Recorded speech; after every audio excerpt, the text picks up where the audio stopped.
The fact is, we'll never build a lasting economic recovery by going deeper into debt at a faster rate than we ever have before. It took this nation 166 years, until the middle of World War II, to finally accumulate a debt of $95 billion. It took this administration just the last 12 months to add $95 billion to the debt. And this administration has rung up almost 1/4 of the total national debt in just these short 19 months. Inflation is the cause of recession and unemployment, and we're not going to have real prosperity or recovery until we stop fighting the symptoms and start fighting the disease. There's only one cause for inflation: government spending more than government takes in. The cure is a balanced budget. But they tell us 80% of the budget is uncontrollable. It's fixed by laws passed by Congress. Well, laws passed by Congress can be repealed by Congress. And if Congress is unwilling to do this, then isn't it time we elect a Congress that will? Soon after he took office, Mr. Ford promised he would end inflation. Indeed, he declared war on inflation, and we all donned those win buttons to whip inflation now. Unfortunately, the war, if it ever really started, was soon over. Mr. Ford, without win button, appeared on TV and promised he absolutely would not allow the federal deficit to exceed $60 billion, which incidentally was $5 billion more than the biggest previous deficit we'd ever had. Later he told us it might be as much as $70 billion. Now we learn it's $80 billion or more. Then came a White House proposal for a $28 billion tax cut to be matched by a $28 billion cut in the proposed spending. Not in the present spending, but in the proposed spending in the new budget. Well, my question then and my question now is, if there was $28 billion in the new budget that could be cut, what was it doing there in the first place? Unfortunately, Washington doesn't feel the same pain from inflation that you and I do. As a matter of fact, government makes a profit on inflation. For instance, last July, Congress vaccinated itself against that pain. It very quietly passed legislation, which the president signed into law, which automatically now gives a pay increase to every congressman every time the cost of living goes up. It would have been nice if they thought of some arrangement like that for the rest of us.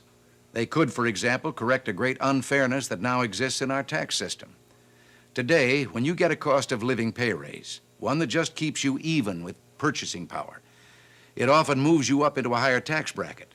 This means you pay a higher percentage in tax, but you reduce your purchasing power. Last year, because of this inequity, the government took in $7 billion in undeserved profit in the income tax alone, and this year they'll do even better.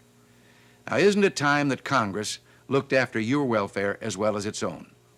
Those whose spending policies cause inflation to begin with should be made to feel the painful effect just as you and I do. Repeal of Congress's automatic pay raise might leave it with more incentive to do something to curb inflation. Now let's look at Social Security. Mr. Ford says he wants to preserve the integrity of Social Security. Well, I differ with him on one word. I would like to restore the integrity of Social Security. Those who depend on it see a continual reduction in their standard of living. Inflation strips the increase in their benefits. The maximum benefit today buys 80 fewer loaves of bread than it did when that maximum payment was only $85 a month. In the meantime, the Social Security payroll tax has become the most unfair tax any worker pays. Women are discriminated against, particularly working wives. And people who reach Social Security age and want to continue working should be allowed to do so without losing their benefits. I believe a presidential commission of experts should be appointed to study and present a plan to strengthen and improve Social Security while there's still time, so that no person who has contributed to Social Security will ever lose a dime. Before leaving this subject of our economic problems, let's talk about unemployment. Ending inflation is the only long-range and lasting answer to the problem of unemployment. The Washington establishment is not the answer, it's the problem. Its tax policies, its harassing regulation, its confiscation of investment capital to pay for its deficits keeps business and industry from expanding to meet your needs and to provide the jobs we all need. No one who lived through the Great Depression can ever look upon an unemployed person with anything but compassion. To me, there's no greater tragedy than a breadwinner willing to work with a job skill but unable to find a market for that job skill. Back in those dark Depression days, I saw my father on a Christmas Eve open what he thought was a Christmas greeting from his boss. Instead, it was the blue slip telling him he no longer had a job.